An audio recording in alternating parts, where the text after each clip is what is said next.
आज मैं तुम्हें एक ऐसे लड़के की कहानी सुनाने जा रही हूँ जिसने अपनी ईमानदारी से सबका दिल जीत लिया।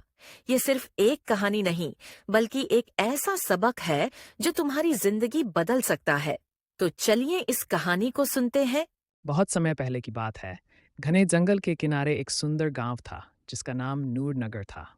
ये गांव अपनी शांति और मेहनतकश लोगों के लिए जाना जाता था। लेकिन इस गांव के लोग हर साल एक अजीब मुसीबत से गुजरते थे। जब बसंत का मौसम आता गांव के खेत सूखने लगते, नदी का पानी कम हो जाता और पेड़ों के पत्ते पीले पड़ जाते। गांव के बुजुर्ग कहते थे कि यह सब नूरानी झील के क्रोध के कारण होता है। नूरानी झील गांव के पास एक जादुई झील थी। कहा जाता था कि जो भी सच्चा और ईमानदार होता उसे झील की कृपा प्राप्त होती, लेकिन जो झूठ बोलता उसे किसी न किसी परेशानी का सामना करना पड़ता। इसी गांव में दो दोस्त रहते थे, हमजा और अली।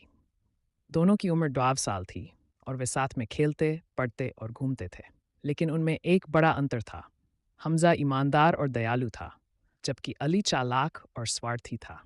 एक दिन जब गांव के लोग नूरानी झील के पानी की कमी से परेशान थे, राजा ने घोषणा की, जो कोई भी झील के इस रहस्य को सुलझाएगा उसे बड़ा इनाम दिया जाएगा। ये सुनकर हमजा और अली ने निश्चय किया कि वे झील के रहस्य को जानने के लिए वहां जाएंगे। रात के समय दोनों दोस्त नूरानी झील पहुंचे। झील चांदनी में चमक रही थी और चारों ओर हल्का नीला प्रकाश फैला हुआ था। अचानक झील के बीच से हल्की रोशनी उठी और एक जादुई आवाज आई, जो भी सच्चाई की खोज में आया है वह अपने मन की बात कहे। हमजा ने हिम्मत जुटाकर पूछा, हे नूरानी झील, हर साल हमारे खेत क्यों सूख जाते हैं?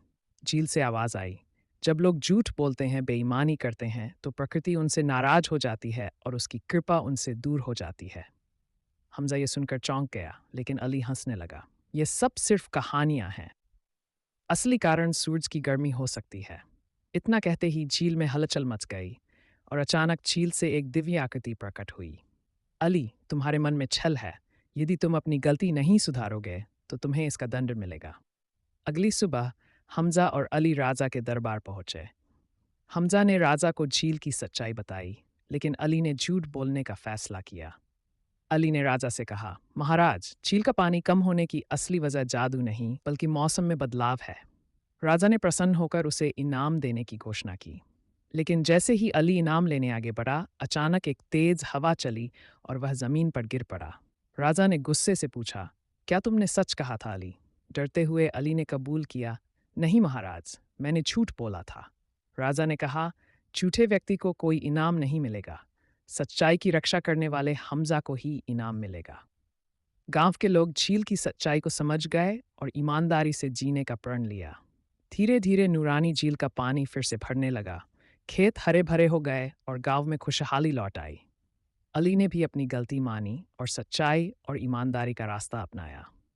तो बच्चों, कैसी लगी आपको आज की कहानी? मजीद इस तरह की कहानियाँ सुनने के लाइक एआई स्टोरी वर्ल्ड को सब्सक्राइब कर लीजिए।